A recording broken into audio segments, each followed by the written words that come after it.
Class 10th science chapter 1 के ये most repeated questions हैं जो सीबीएसई हर साल इसे पूछता रहता है, एड ऑन करता रहता है। देखो, मैं अभी तो 3 एमसीक्यू लाया हूं।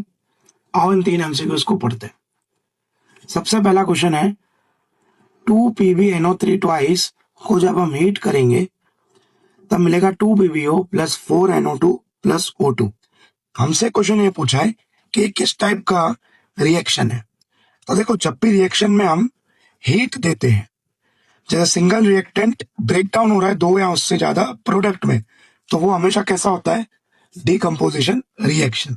अगर इस पर्टिकुलर रिएक्शन की मैं बात करूं तो ये है थर्मल डिकम्पोजिशन। क्यों? क्योंकि इसमें हम हीट दे रहे हैं। और इसमें क्या क्वेश्चन पूछता है कि जो ये NO2 है, इसकी फ्यूम्स कौन से कलर की होती है? तो आपको याद रखना है, इसकी फ्यूम्स होती है ब्राउन कलर की। कौन से कलर की? ब्राउन कलर की। ठीक है। क्वेश्चन नंबर 2 देखो, इन CuO plus H2 which gives Cu plus H2O which substance is oxidized। हमें बताना है इस रिएक्शन के अंदर कौन सा सब्सटेंस ऑक्सीडाइज्ड हुआ है। तो देखो, ऑक्सीडाइज्ड वही होगा जो ऑक्सीजन गेन करेगा। ऑक्सीजन गेन करेगा। अब इस रिएक्शन में मैं देखूं तो CuO में से ऑक्सीजन देखो रिमूव हो रहा है और ऐड किस में हो रहा है? H2 में। तो H2 को ऑक्सीजन मिल रहा है, ऑक्सीजन H2 गेन कर रहा है, तो आंसर आएगा H2।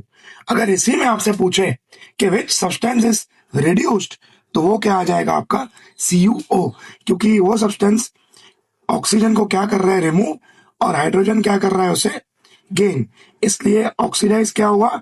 H2, और रिड्यूस क्या हुआ? CuO। क्लियर है इतना?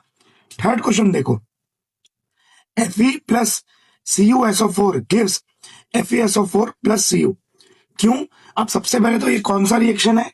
ये है सिंगल डिस्प्लेसमेंट रिएक्शन या डिस्प्लेसमेंट रिएक्शन। ठीक है। इस डिस्प्लेसमेंट रिएक्शन में अगर आप देखो तो कॉपर सल्फेट के सॉल्यूशन को Fe ने डिस्प्लेस कर दिया, बन गया FeSO4 प्लस कॉपर। इसका मतलब यह है कि Fe जो है रिएक्टिविटी सीरीज में कॉपर से ज्यादा रिएक्टिव है, तो Fe is more reactive than copper. ये आपका करेक्ट आंसर होगा।